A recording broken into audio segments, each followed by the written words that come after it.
September 19th, Saint Januarius and companions. Many centuries ago, Saint Januarius died for the faith during the persecution of Diocletian. God, through the blood which his servant shed for him, some of which is conserved in Naples, continues to strengthen the faith of the Church and to work there a regular miracle by its means. The beloved saint of the late 3rd century was the Bishop of Beneventum, and had a friend, a deacon named Sosius, who like himself was occupied with fortifying the Christians faced with martyrdom. When the prefect, where Sosius had been imprisoned, heard that Januarius was coming to visit him and 3 other fervent Christians being held there, he had him arrested. He urged him to cease his exhortations, forbidden by the imperial edicts, and to offer incense to the idols, if he wanted to avoid torture. The holy bishop replied that he could not do so. He was submitted to torments, the first of which left him miraculously uninjured. The judge attributed the miracle to magic, as was often said of the Christians whom God chose to spare. He ordered another torture, which left the bishop lame, before he was sent to the same prison as the others. When 2 other religious came to visit the confessors, they were arrested and condemned to die with the other 5 in an amphitheater by the teeth of wild beasts. The animals,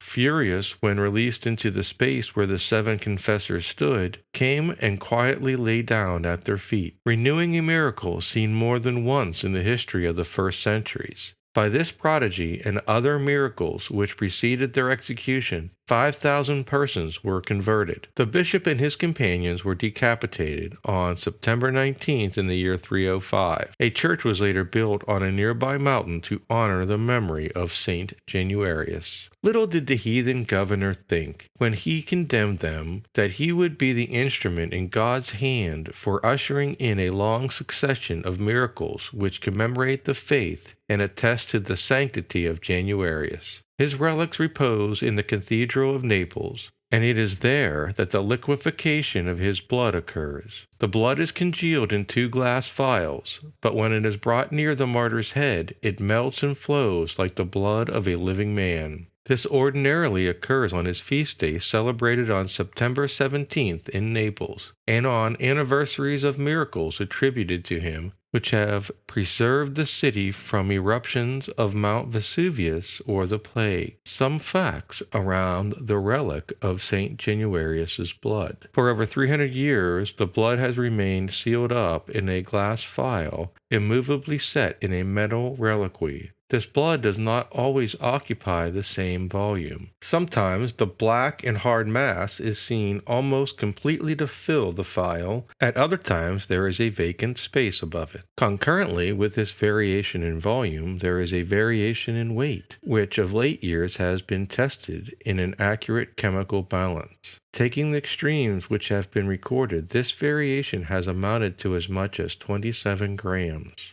The speed at which the liquefaction occurs seems to bear no ratio on the temperature of the atmosphere. This liquefaction does not always take place in the same way. Instances are recorded in which the liquefied contents seem almost to boil and are of a vivid crimson color, while in other cases the color is dull and the movement is sluggish. Saint Januarius is the patron saint of blood banks, Naples, and volcanic eruptions.